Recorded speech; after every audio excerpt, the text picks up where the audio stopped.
50,000 people, 11 days, one planet on the brink. The world's biggest climate conference, COP30, has begun in Belém, Brazil, deep in the Amazon rainforest. It's a fitting location. One of the planet's most vital carbon sinks is now hosting a summit that could decide the future. The goal: to confront a worsening climate crisis that has already rewritten our weather, from record-breaking heat in South Asia to wildfires across Europe and droughts in Turkey. But this year's conference carries a new tone. It's not about the setting targets. It's about proving the world can actually meet them. The host country, Brazil, says this COP is about implementation, turning past promises into action. President Lula wants to gather $25 billion in pledges and attract another $100 billion in private financing for a new fund.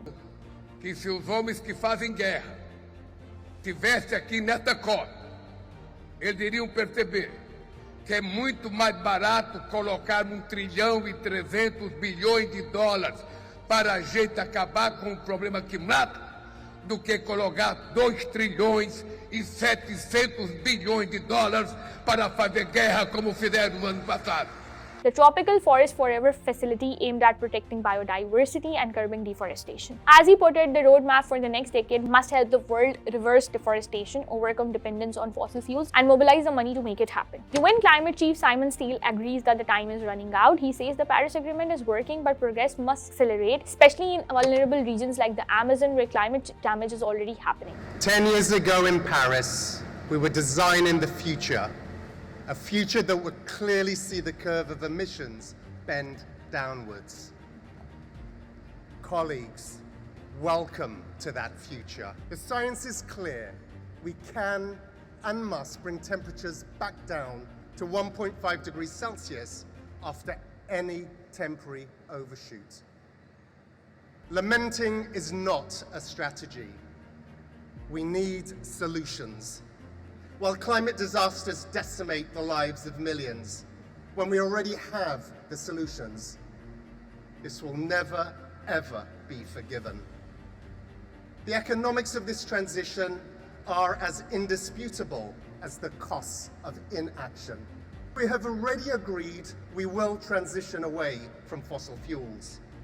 Now's the time to focus on how we do it fairly and orderly, focusing on which deals to strike to accelerate the tripling of renewables and doubling energy efficiency. In this arena of COP30, your job here is not to fight one another. Your job here is to fight this climate crisis together. Paris is working to deliver real progress. Let's not forget that. But friends, we must strive valiantly for more. So what exactly is COP? It stands for Conference of the Parties under the UN Framework Convention on Climate Change, signed back in 1992. The treaty recognized that climate change was a global threat, but that not every country shared equal responsibility. Those that polluted the most were expected to do the most to fix it. That principle shaped later deals like the Paris Agreement of 2015, aimed at keeping global warming within 1.5 degrees centigrade of pre-industrial levels. But the world isn't on track. The latest UN and IPCC data show temperatures rising nearly 50% faster than they did 2 decades ago. 2023 and 2024 were the hottest years ever recorded. The planet has already warmed 1.3 degrees centigrade, and scientists warn we'll cross 1.5 degrees centigrade by 2030, a threshold that risks irreversible damage to the ecosystems and human life. There is progress too. More than 90% of new power added last year came from renewable energy, and 1 in 5 new cars sold was electric. Clean energy jobs now outnumber those in fossil fuels, and global investment in renewables is twice what's being spent on coal, oil, and gas. Despite this shift, governments still spend $1 trillion a year subsidizing fossil fuels. Adding to the tension is the absence of United States. President Donald Trump withdrew the US from the Paris Agreement again this year, calling climate change a con job. It's a major blow. The US remains the largest historical emitter of carbon dioxide, even as China now leads in annual emission. It's climate change, because if it goes higher or lower, whatever the hell happens, there's climate change. It's the greatest con job ever perpetrated on the world, in my opinion.